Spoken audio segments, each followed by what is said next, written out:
We tend to put things in boxes for safekeeping. It becomes a way of compartmentalizing our lives and experiences. Eventually, when we revisit the contents, they reveal their stories to us. Moments frozen in time. Images of past achievements. Portraits of friends who are no longer with us. But they also serve as a map, like markers on a road. They show us how far we've come and remind us of the things we still want to accomplish.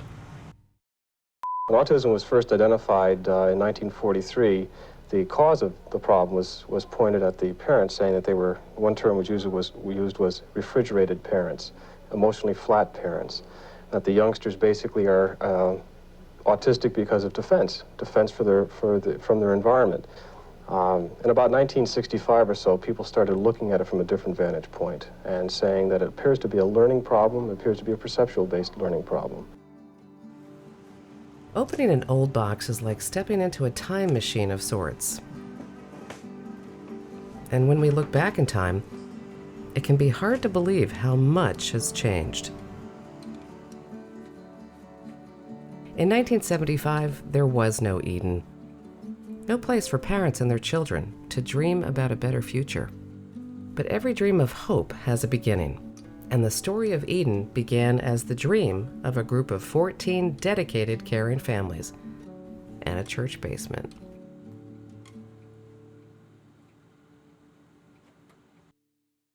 I'm Harriet. My name is Robert Humes. My name is Mary Beth My name is Helen Joseph Wong. Bendis. My name is Ken Dorfman. Okay, my name is My Dion. name is Vinnie Giannicola. My name is Rachel I'm Kathy Tate. Hempstead. Andrew Armstrong. Claudette Michael Barlow. Decker. My name is Norman Greenberg. Alain Lescarré. Nancy Richardson. Lydia Olga Reba Vandervliet. Donald Vandervliet. Hi, this is David Holm.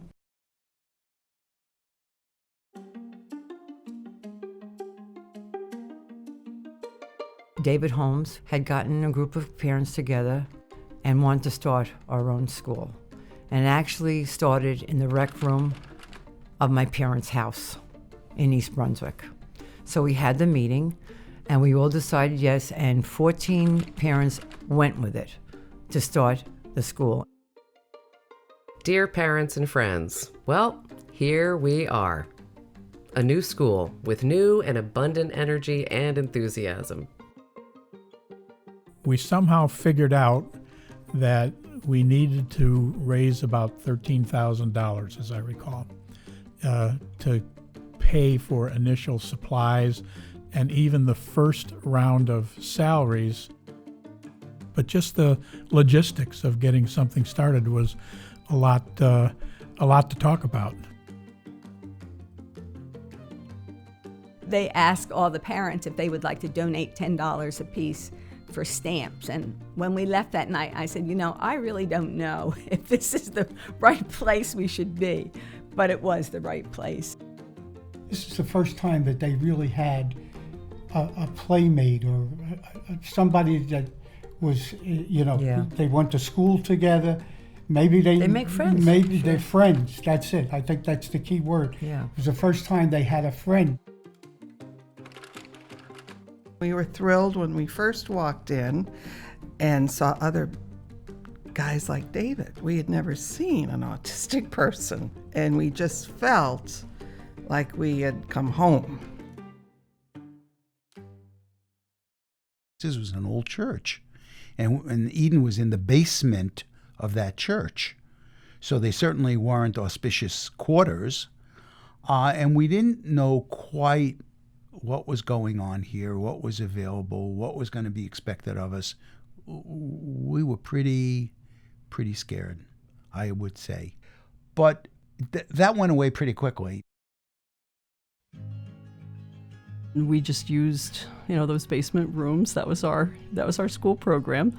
And on the weekends, the church used it for Sunday school, so we had to pack up our things and reopen everything up again on Monday morning. So, it wasn't ideal, but it's what we had at that time. Everybody had to pull their own weight. We had committees for everything. We had committees for cleaning the place up because that was our job. We had our OT was in the boiler room, and it was an old loud boiler room. And that's where you go and you hear all the banging of stuff, and the kids are like, fine. And behind my room, there was like a divider, and that's where early childhood was, so I could hear them. One of our speech therapy room was in the vestibule of a bathroom, and we just did it. I knew this was the only job that I ever wanted to do ever since I was like 10 years old, so I'm lucky that way. In the world of 1975, there were no roadmaps to success for beginning an organization like Eden. It was starting with a blank sheet of paper. Fortunately, right from the start, Eden had access to bright, young, energetic people who were willing to try new things, push the boundaries, and challenge the established notions of what treating autism could look like. There was no educational category for autism, so the kids were all classified either as emotionally disturbed or neurologically impaired. We went a long period of time frustrated, and no one had an answer for you. They just said, well, that's his problem, but I don't know where you can go. The primary investigator at that time was Ivar Lovas, so we were all studying Lovas and what he was doing, and which was basically what we're still using today, which was applied behavior analysis. And then when we saw our youngsters improving, and we could settle down their anxieties and their behaviors, it made us feel like we were on to something here. With autistic youngsters, we can see them functioning academically at the 12th grade level. We can see their motor development being at the 5th grade level. We can see their social skills being at the 1-year level, and so forth. So there's a big disparity, and we call it pretty much a choppy profile in terms of their growth and development. You know, I remember sitting with the other teachers, and we'd say, okay, I was doing this today, and this is what worked, and then saying, okay, let's try and figure out how to break that down and write it. So we're writing a lot of teaching programs and starting to develop what then later became formally the Eden curriculum. But that was really the beginning of it. But I think we have to give credit to the staff that we had at the time. Yeah. It was new to them, and they were taking a chance going along with 14 parents, and this was their livelihood. Yeah. And I think we were very fortunate and lucky. And a lot of that staff remained on with Eden for about 40 years? Yes. There never was a behavior problem, ever a problem, that we didn't think we could solve. Some not easily, but it was never, you can't solve it, because we had to. That's what we were known for. Was the fact that we took individuals that no one else would touch. And that is the truth. We were pretty successful. The smallest thing is huge here at Eden. For the outside world, it may be, oh, somebody learned to tie their shoelaces, but it's not a big deal. Here it's huge. You have a kid that's working all year trying to brush their teeth. As you've been working on it, you've been troubleshooting it, you've been doing all these different things, and then all of a sudden it comes May, and they pick up the toothbrush independently. It's, it is a party. And just to see their worlds get bigger, I think that was, one of the most exciting things. The greatest achievement when working with an individual with autism is to see an actual result. The ability to communicate is the key that unlocks that door to progress. This is especially so with autism. Eden found that their efforts of prioritizing communication opened up the world for educators, families, and participants alike.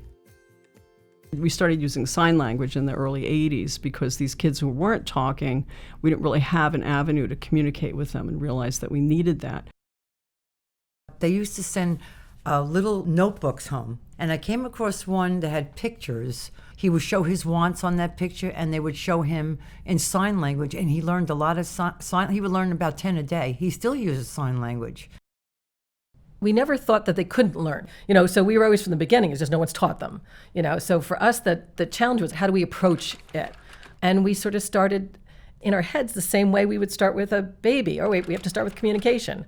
Okay, John couldn't communicate, so we gave him picture cards that he was able to, show us what he wanted. So in a sense, it was the same teaching as we would a little one, but we respectfully did it with adults and watched all of them so quickly thrive. And it was wonderful. When I first started at Eden, we had more of the PEC system, which is the picture exchange communication system. So it's all the picture exchange. So if a child wants something, they give you the picture, you verbalize what they said, and you're able to give them that item. That was what the majority of our adults and our students were using. We had a couple kids with some voice output systems that were called Alpha Talkers, and they were these very bulky devices that had multiple overlays. Augmentative devices moved to, a lot of them were made by Dynavox, which were a little smaller and they were less bulky and it could be a little bit more fluid, but they were between $8,000 and $10,000. The iPad is just so much more versatile than what the other augmentative devices are, so it has really opened up the world for a lot of our kids. The great thing with the Apple advances too is it's so much less stigmatizing because there's so many typically developing children that are walking around with phones and iPads and everything else, that when our kids are walking around with those items, it's not any more stigmatizing than any other child. She's always asking him, in the speech therapy sessions that she does with him, like, what do you want? What's your request? How you doing? How you're feeling? But the tables turned, and when he was given the tools, he started asking her, what do you like? What do you want? Or how are you feeling? And he wanted to know those things. That's huge.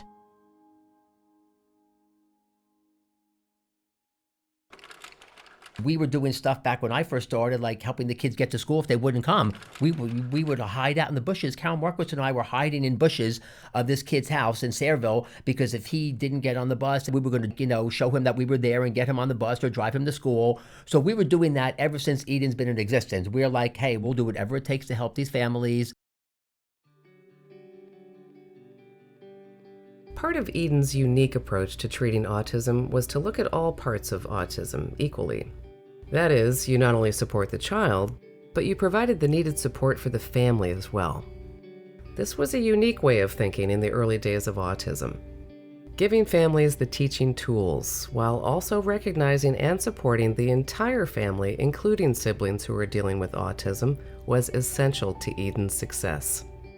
It was a way of telling families, we're always here when you need us. If a family had a crisis, 0.3 seconds we were there. We'd go up and say, how can we help? How can I help? What are your problems? What's going on at home? And that was the beginning of what Eden has now in there, which is a very formal parent support program and respite care and all of those support services. We discovered how important those were for parents at that time. Okay, let's get some work done. Come on. Chris, let's do some work. The Briggs home near Toms River is an hour and 15 minutes from the school in Princeton. Little Chris makes the round trip by school bus each day. His parents make frequent visits to the school also because there is a comprehensive parent training program at Eden designed to reinforce at home what Chris learns in school.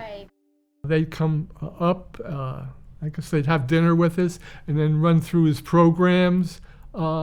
Teach us how to work with Scotty at home, yes. And I think it made him so much better. We saw great improvement fairly fast with him. For a few years, we had the in-home program. Like Austin had 2 hours after school for the home ABA. So because of the support of Eden, we can both work and also we can spend some time as a family. Just having the child become more part of the family. Do things like sit down and have dinner with the family. Just simple things like that. Sleeping at night. All of the things that, quite honestly, haven't changed in all these years. There's still the issues that, when you talk to current staff, that the issues that they work on are very similar. And the stress that families are under, the stressors are very similar to what they were then. The typical response of a pediatrician or psychologist, psychiatrist, or whatever the case might be, would be that, well, he'll grow out of it. Everything will be fine. So that was not really the solution. I knew that we had to do something because of my background in education. The earlier you get started with any issue with a youngster, the more progress you can see in that youngster.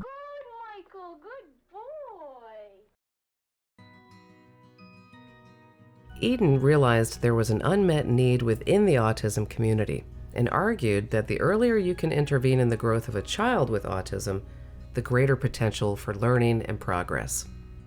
Early intervention was a novel idea at the time, and no one in the state of New Jersey was subsidizing the education of children under 3 years of age.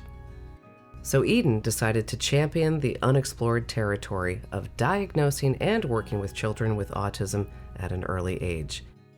And it changed everything. When we started, early intervention was 5 years old. If we got a 5-year-old, we were ecstatic, right? And funding starts at 3. So we got our first under 3-year-old. So they came to the clinic, sat down with them. We diagnosed this little 2.5-year-old as having autism. And Mom looked at me and said, "What do I do?" I said, "Wait a minute." So I walked into David's office and I said, "What am I going to do?" I said, "We have a 2.5-year-old who we just diagnosed with autism. What can I do? I can't send Mom home." He goes, "What do you want to do?" I said, "Well, I want her to come back tomorrow so we can start working with him." He goes, "Go ahead." And our early intervention program was born that day. One of the things with autistic kids, if you have a perceptual disturbance, if anybody has a perceptual disturbance, they tend to learn based upon the way they perceive. So if a youngster has 5 years of misperception and dealing with the misperceptions, it takes us a number of years just to de-learn or relearn different kinds of encounters. David Holmes and I approached Wawa about the possibility of their supporting this effort to begin an early intervention program, and that we would call it Wawa House. Because of that early intervention, many of the kids who began in that program didn't need the Eden School once they graduated. So that was wonderful to see.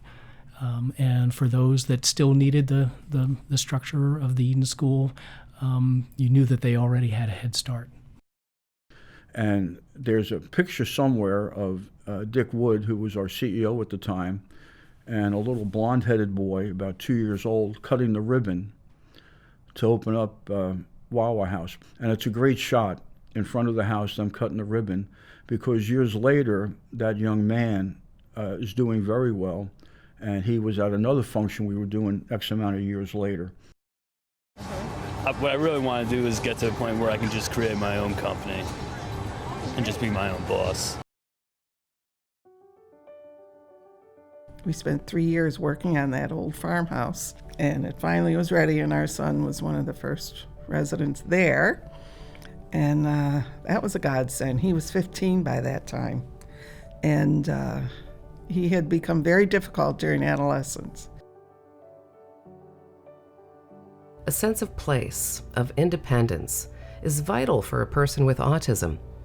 Having access to a community that they are not only part of, but also responsible to, helps to create a greater level of socialization and belonging. Yet, when Eden proposed their idea of having people with autism live in residences with one another, this was unheard of. Programs like ACRES, the first of its kind in the state of New Jersey, helped to break new ground to further prove that people with autism needn't be institutionalized in order to become part of society. This old farmhouse being renovated by Eden will serve as its first group home. It is designed as a residence for youngsters in the vocational rehabilitation program and is also the first group home in the state capable of housing autistic adults. But before that can happen, there must be a program for adults. Right now in New Jersey, there isn't. And all the state can offer is hope for the future. When Dave Holmes first started talking about a group home and all these other things, we were like, really? You know, how are you going to do that? There was just a group of families that David knew, needed their children out of their house, for good reasons for both, for the child and for the family. It was announced there was going to be a meeting and all parents were invited, everybody. The only agenda item was, should we buy what is now Winston House? Should we buy that home and make that our first group home? Well, Jeffrey was 6 years old, and my husband and I said, well, we'll never need that. Now, of course, the irony is that when Jeffrey was 15, he moved to the old Winston House. We were down there just about every weekend, and Dave Holmes was right with us. In fact, I used to pick him up on the way down, and we'd work weekends on the house. I lived in that house. I was a house parent in Winston House for, I don't know, maybe a year. And it just was a great experience. And I think what it did for me, you live with autism and you have a completely different appreciation for the parenting part of it. Am I behaving today? You're being a great guy Thank today. you. You're welcome. Thank you for getting these extra Being a ones. great guy today. You are good listening. And now to see so many group homes, it's just mind-boggling. Finally, his name came off the waiting list for residential services. She had said, we have a placement for Eric, and that's all that I knew. So that weekend, I didn't even know. I was like floating on cloud nine. He's very, very comfortable and very at home in his place. And there's times I'll say, you want to stay over at Mom and Dad's house? Do you want to stay over with us? No, I want to go to my place, Mom. And I thought, well, that would be right. A 30-year-old guy should say, Mom, I'd rather go to my place. One of the things that happens too at the group homes is that with laundry, and you got used to the idea that whatever clothes your kid might have gone there with might not be the ones he comes back in, and you just got used to it, and hope that he got something that fit him. That didn't always happen either. But They decided it would be a good idea to take the ferry to Nantucket for the day. And they all got, they were good. Like, they would do anything. That's we would right. do anything, Our guys would We'd try it, fishing. Our guys would go everywhere. Yeah. And they'd go everywhere, do everything, and, sometimes it worked and sometimes And what it did for the it parents. didn't work well. What it did for the But- family. Yes. Say, my kid went to Disney World. My kid was skiing. It's Yeah. like a normalcy. As you continue to push boundaries, you realize that just because people say you can't doesn't mean you shouldn't.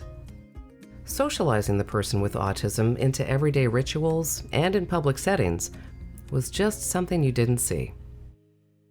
But seeing how programs like Acres proved that giving an individual with autism a sense of belonging, so did other everyday activities that are often taken for granted. Eden decided to embrace the notion of go everywhere and do anything with their charges. And it worked.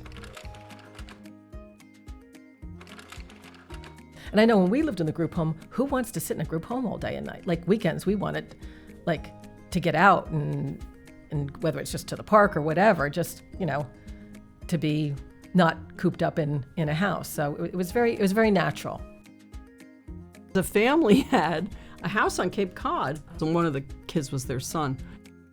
We put together these trips to Disney World, and there were quite a few of those trips.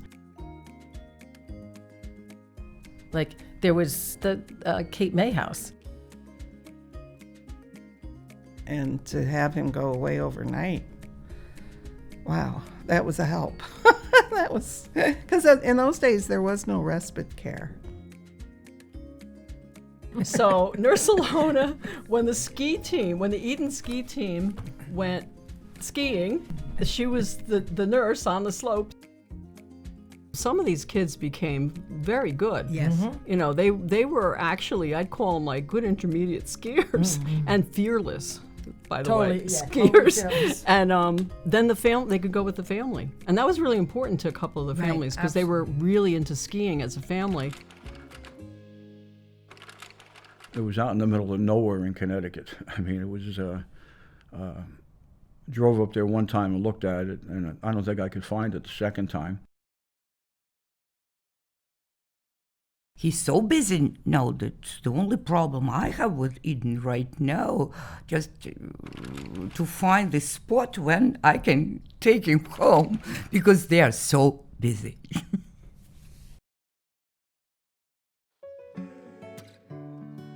As Eden started to grow and we had more and more students, the need for more space became a problem. And it was always a challenge of either needing more space because of the growing number of kids in the school, or needing different space because we were getting thrown out of where we were because the landlords needed the space for something else.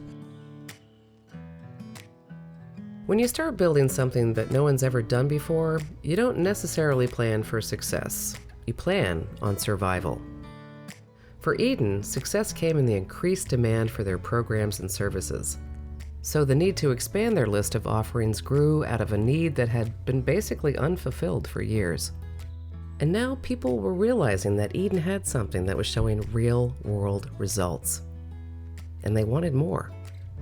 And so, Eden grew, expanded, and broke new ground. It was frustrating that we had this great program, didn't have the place to show for it, the material, the building to show for it, so we were outgrowing it and knew there was a need to help more people. So we were very excited when we heard that we were, going to renovate this, the building on Route 1. I worked for AT&T at the time, and we drove by that old building, and one of the fellows I was with said, that's a New Jersey Bell building that I understand they're trying to get rid of it.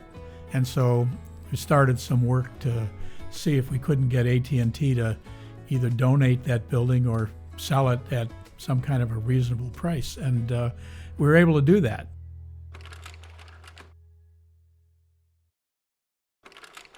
Even that space eventually became too small and too difficult to maintain. It was an old building and it had a lot of problems. There's a new school going up in Plainsboro, and it will be dedicated to children with autism. The Eden Autism Services held a groundbreaking ceremony today to celebrate the construction of its new, uniquely designed autism school. We got so excited when we saw the plans for this, and after school we'd always drive by and see it as it was being built all the time, And it was part of Eden's evolution. The accommodations were so well thought out, clearly with the participants in mind. They focused on the classrooms and the space that the participants needed to have in order for them to kind of, do what they can do to have as full a life as possible. So that was pretty impressive.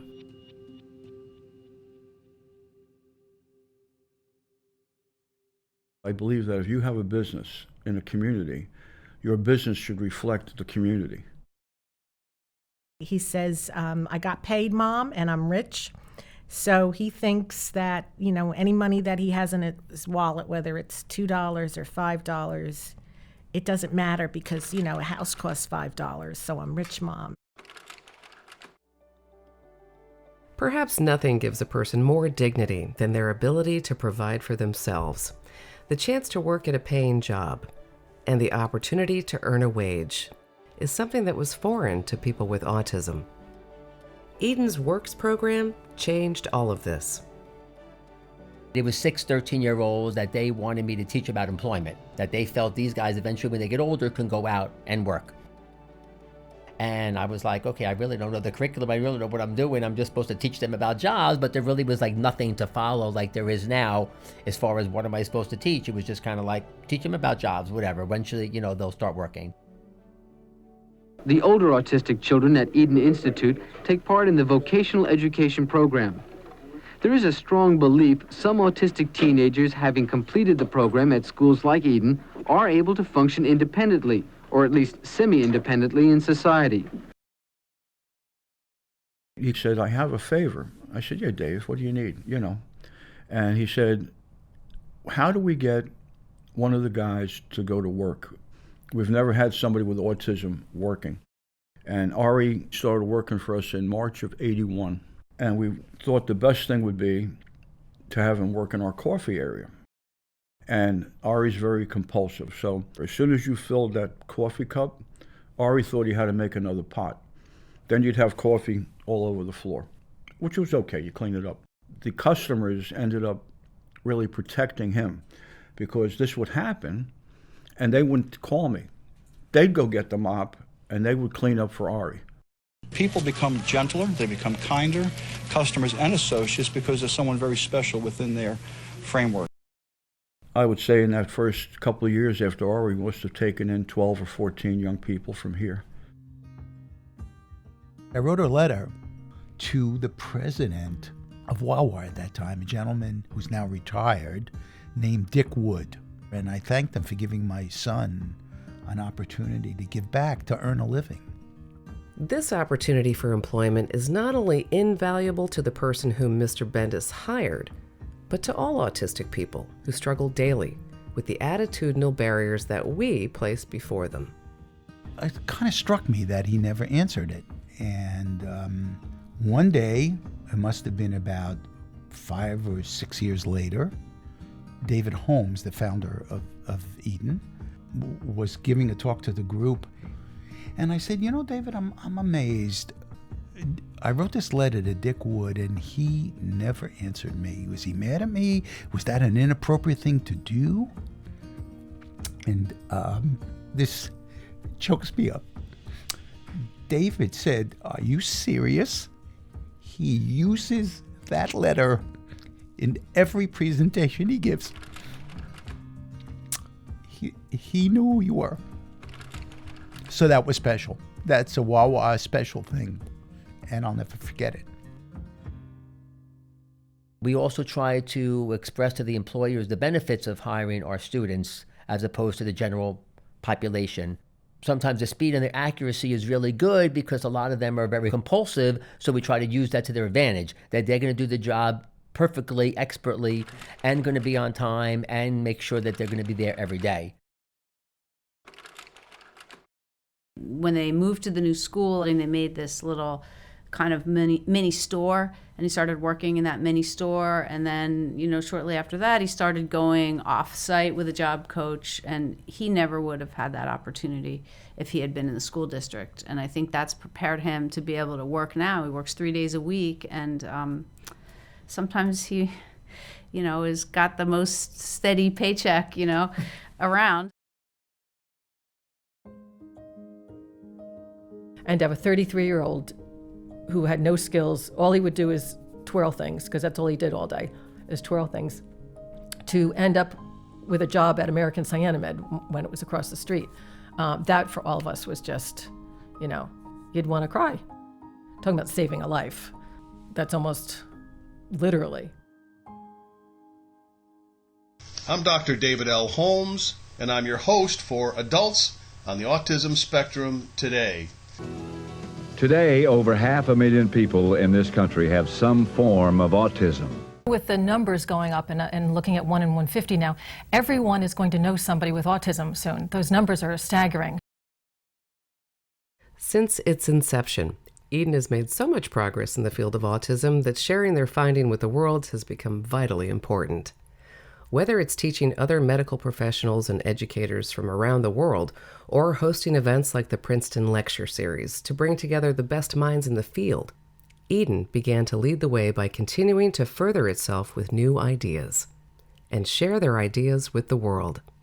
This also extended to legislative and legal initiatives, where Eden became a constant advocate for making the lives of people with disabilities better. If you've never come across this in your life, then you don't understand.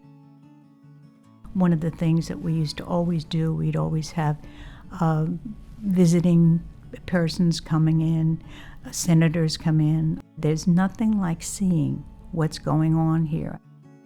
We were the hub that everybody learned from because it was new for everybody, you know what I mean? But Eden was the guru, okay, of autism. Nurse Alona and I trained.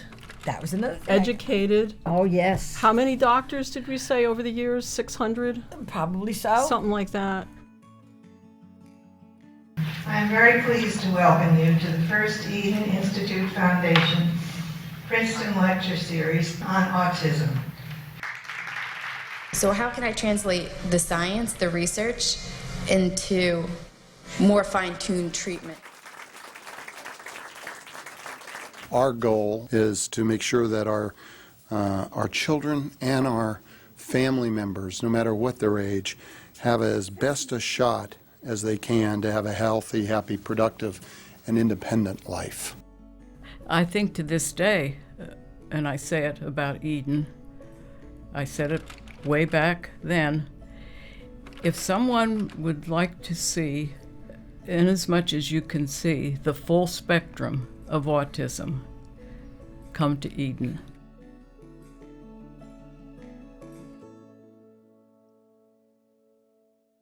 A lot of people are part of things because they want to say I did that, but that's the difference between saying you want to do something and being a part of something.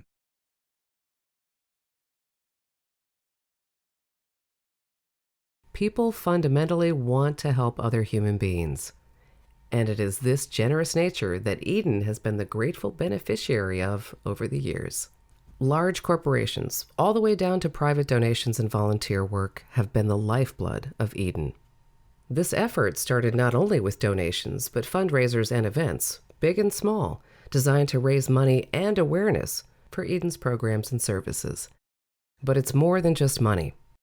The community has always felt a keen need to help whenever possible. And in turn, Eden's participants give back in their own special way.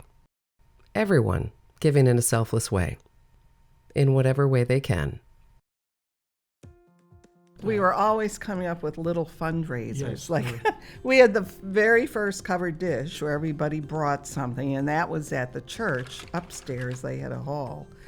And I think we had a 50-50 then to raise money. And for years it was just this covered dish where we would all bring something. Our first raffle, we didn't make much, but then when Marge Bloomberg, one of the parents who came on board, and she straightened us out with the raffle, and she had us sitting, many of us sitting on different street corners selling raffle tickets. We had card parties, we had plant sales, anything to raise money. You know what? It was $1,500, $2,000, but it was more than we had before.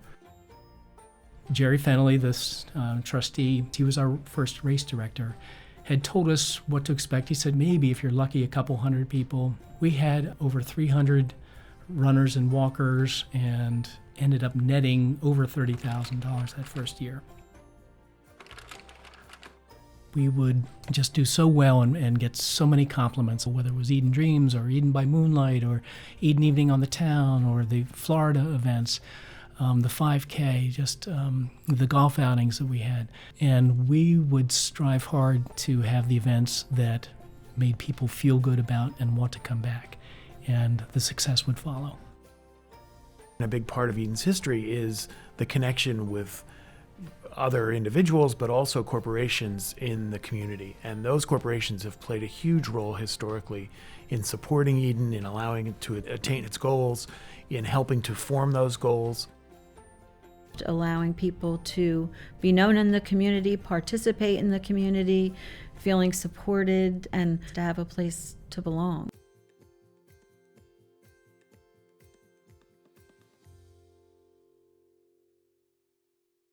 If we can't guarantee cure, we can at least guarantee a life of high quality, happiness, and productivity. Some people think of, even today, think of autistic people as kids, autistic children. Well, autistic children grow into adults. Adults, if their life can go on, grow into older adults. I mean, I think our oldest guys now are in their 70s. So Eden is there. Eden is there. For the family living with autism, there is one common thought that they all struggle with. What will happen to my child when I'm gone? There is no cure for autism. Autism is a lifelong journey, which is why Eden developed a credo and initiated programs that prioritize the idea of providing services throughout the lifespan of an individual. This was a truly revolutionary concept at the time, and it broke new ground for the family whose future with their child seemed bleak.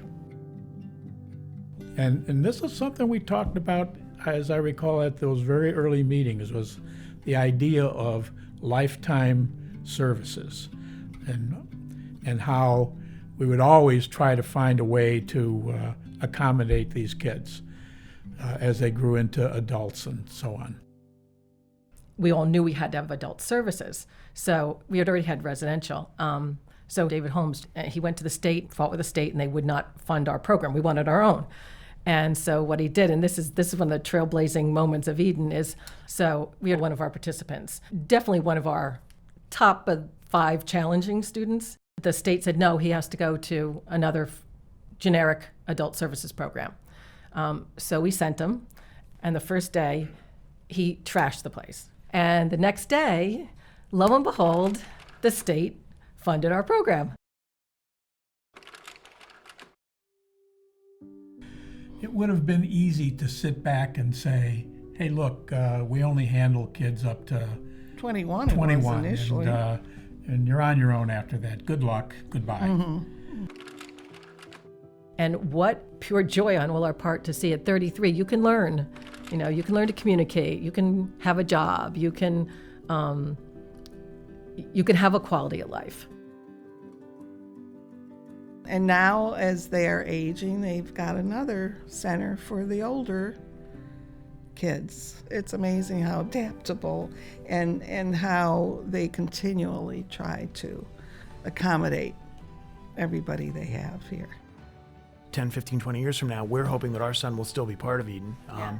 And so, maybe we'll still be here, but 40 years from now, we won't be for sure. And so to me, like the stability of Eden and its ability to provide the level of services that it provides today is one of the most important things in my life. Are you happy? What a face. All right, slow down. Put it down. Hey. Yeah, that's better. If it was for kids or for families, he said do it, and we'll figure out how to fund it. And it was just such a great place to be with that kind of attitude. And I said, you can't just walk around people that need help, right? He is why Eden is what it is. He is why many of the professionals in this country right now in autism were mentored, or we say raised by him. David's wife and 2 daughters took second seat at Christmas. It was always going to each of the group homes on Christmas Eve first, and when he finished at all the group homes visiting with all of the participants, that's when Christmas started for David and he was home. So it truly is his family. These are my children. This is the family. It's true, we're founding parents, and we started a school 45 years ago. But I think what was important is that 14 sets of parents got together and we became a family. One of the other parents said at one point was, as a group of parents who set up something that would be good for their own children, but then didn't pull up the ladder behind them. And that's something that I try to keep in mind as I think about the future of Eden, is that, we want to keep that ladder there so that other families will be able to get the kind of services that our son has been able to receive. All individuals with autism have ever needed was a chance to find a voice and prove the world wrong. Now, the world is listening. Because of Eden, families have been given a place to have their children learn, grow, thrive, and feel safe. It is a journey that has been willingly taken up by a host of dedicated individuals who, so many years ago, saw an opportunity to create something unique and lasting for the autism community. The journey for Eden has taken it so far. A fearless experiment that has yielded lasting results. A voice of hope in a world that was once muted to the yearnings of an underserved group of people. It is pretty much what we thought it would be. It came out just the way we thought, actually, when we were planning it. a safe community for our youngster, and involvement in the community as much as possible. It really is exactly like we always thought it would be. But I think it's because of all the talent and resources that people brought to it that wanted to do something to help these youngsters, and did do things that really made it not just what we wanted, but they gave their contribution, and every contribution makes Eden really a wonderful place for everyone.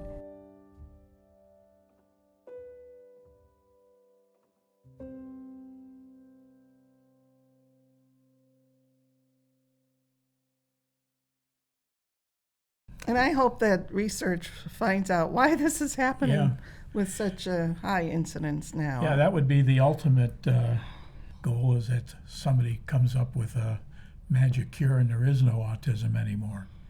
You know, I think we're close. And I think we're on the place threshold. turns into a fancy restaurant or something.